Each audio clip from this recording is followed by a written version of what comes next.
নমস্কার, গুরু কৃপাই কেবলম। আমি অধ্যাপক ডক্টর শ্রী সুনীল শাস্ত্রী। আজ মঙ্গল গ্রহ পঞ্চম ভাবে থাকলে জাতক জাতিকাদের কি প্রভাব হয় সেই নিয়ে বিস্তারিত আলোচনা করছি। পঞ্চম ভাবকে আমরা সুত ভাব বলি, সন্তান ভাব বলি, পুত্র ভাব বলি বা ফিফথ হাউস। এই ফিফথ হাউসে মঙ্গল গ্রহ থাকলে জাতক জাতিকাদের কি হয় সেই সম্পর্কে বিস্তারিত আলোচনা করছি। মন দিয়ে শুনুন। বিগত কয়েকদিন আগে লগ্ন থেকে চতুর্থ ভাব পর্যন্ত আলোচনা করেছি। এই সব জাতক জাতিকারা সন্তান সুখ থেকে বঞ্চিত হয়। যেসব জাতক জাতিকাদের পঞ্চম ভাবে মঙ্গল গ্রহ বসে থাকে বা অবস্থান করে তাদের সন্তান সুখ থেকে বঞ্চিত হয়। পঞ্চম ভাব থেকে সন্তানের বিচার করা হয়। আপনারা হয়তো জানেন পঞ্চম ভাব থেকে সন্তানের বিচার করা হয়। ও মঙ্গল হলো রক্তের কারক গ্রহ। মঙ্গল হলো রক্তের কারক গ্রহ। তাই সন্তানের নষ্ট হওয়ার সম্ভাবনা থাকে। এই পঞ্চম ভাব থেকে আমরা মঙ্গলের যে বিচার করি, এই জায়গায় যদি মঙ্গল গ্রহ বসে থাকে তাহলে সন্তান সুখ থেকে বঞ্চিত হয়। কারণ পঞ্চম ভাব থেকে সন্তানের বিচার করা হয় ও মঙ্গল হলো রক্তের কারক গ্রহ। তাই সন্তানের নষ্ট হওয়ার সম্ভাবনা থাকে। সন্তান নষ্ট হওয়ার সম্ভাবনা থাকে। মঙ্গল পাপপীড়িত হলে সন্তানের মৃত্যু পর্যন্ত হতে পারে।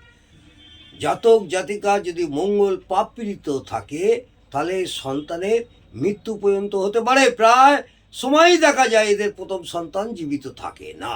প্রথম সন্তান এদের জীবিত থাকে না। এদের সন্তানদের ছোটবেলায় অনেক ফাঁড়া থাকতে দেখা যায়।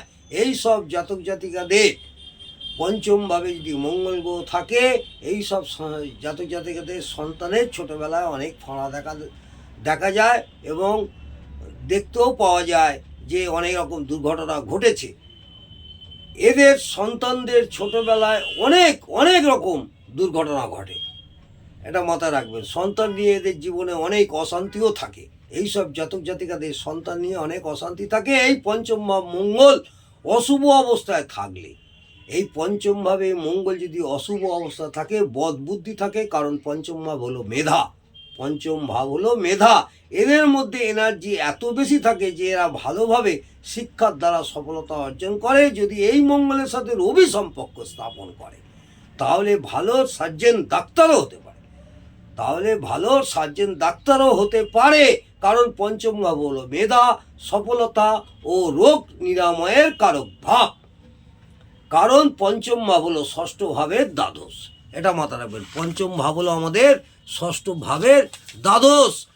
এই ষষ্ঠ ভাব হলো রোগ ও তাই পঞ্চম থেকে রোগ নিরাময় এবং রবি হলো জীবনী দায়ক গ্রহ। মঙ্গল হলো ছুরি কাঁচি কাটা ছেঁড়া অপারেশনের কারক গ্রহ। তাই এরা সার্জেন ডাক্তার হিসেবে খুব ভালো সফলতা পায়। এটা মাথায় রাখবেন। এরা সার্জেন ডাক্তার হিসেবে খুব ভালো সফলতা পায়। খেলাধুলা খুব ভালো করতে পারে কারণ মঙ্গল এনার্জি ও শক্তির কারক গ্রহ। এইসব জাতক জাতিকারা খেলাধুলাও খুব পারদর্শী হয়। এই মঙ্গলের সাথে শুক্রের সম্পর্ক স্থাপন হলে, এই মঙ্গলের সঙ্গে যদি শুক্রের সম্পর্ক স্থাপন হয় এরা কামুক হয়। কারণ পঞ্চম ভাব থেকে প্রেম ও শুক্র সেক্স ও মঙ্গলের উত্তেজনা। শুক্রের সেক্স ও মঙ্গলের উত্তেজনা আর পঞ্চম ভাব হলো প্রেম। এই মঙ্গলের সাথে শুক্র চন্দ্র রাহু মিলিত হলে এরা মদ্যপানও করে। নারী সঙ্গ, জুয়া খেলা, রেস, নানা রকম যত নেশাগ্রস্ত জায়গাটা জড়িয়ে পড়ে। কারণ পঞ্চম ভাব হলো মনোরঞ্জন, চন্দ্র হলো তরল বা জলীয় পদার্থ, শুক্র হলো শৌখিন জিনিস। রাহু হলো ভোগ এবং মুখরোচক খাবার। এই মঙ্গল রাহুর সাথে ও শুক্রের সাথে অশুভ অবস্থায় থাকে। এই মঙ্গল যদি রাহু এবং শুক্রের সাথে অশুভ অবস্থায় থাকে তাহলে প্রেম গঠিত ব্যাপারে অপবাদ হবেই হবে। এমনকি এর থেকে কোনো আইনি জটিলতাও সৃষ্টি হতে পারে। বা কোনো বিপদ আসতে পারে। এই মঙ্গল শুক্রের সাথে শুভ অবস্থায় থাকে। এই মঙ্গল যদি শুক্রের সাথে শুভ অবস্থায় থাকে তাহলে কি হবে? কলাবিদ্যায় খুব নাম যশ অর্জন হবে। কলাবিদ্যায় খুব নাম যশ খ্যাতি প্রতিপত্তি এবং অর্জন করবে। আবার যদি এই মঙ্গল বুধের সাথে শুভ অবস্থায় থাকে তাহলে ব্যবসায় ভালো সফলতা পাবে। এই মঙ্গল যদি বুধের সাথে শুভ অবস্থায় থাকে তাহলে ভালো ব্যবসায় সফলতা পাবে। এরা খুব ভ্রমণ পছন্দ করে। এই মঙ্গল যদি পাপ দৃষ্ট, পাপ পীড়িত, পাপ মধ্যগত, শত্রু গৃহগত, দুস্থানগত এবং দুস্থানপতি হয়, বাধক স্থানে বা বাধক পথি হয়, নিচস্থ বা নাচস্থ হয়, অশুভ অ্যাসপেক্টে থাকে, ষোড়শ বর্গে বল কম পায়, তখন সমস্ত শুভত্বের পার্সেন্টেজ অনেকটাই কমবে।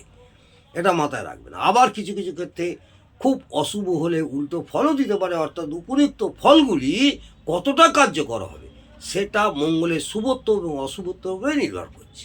এটা মাথায় রাখবেন। আজকে আমি মঙ্গল গ্রহ পঞ্চমভাবে থাকলে জাতক জাতিকাদের কী প্রভাব হয় এই নিয়ে বিস্তারিত আলোচনা করলাম। আপনাদের আশা করব ভালো লাগবে। যদি ভালো লাগে কমেন্টে জানাবেন এবং একটা লাইক করে উৎসাহিত করবেন। নমস্কার, জয় মা তারা, ভালো থাকুন, সুস্থ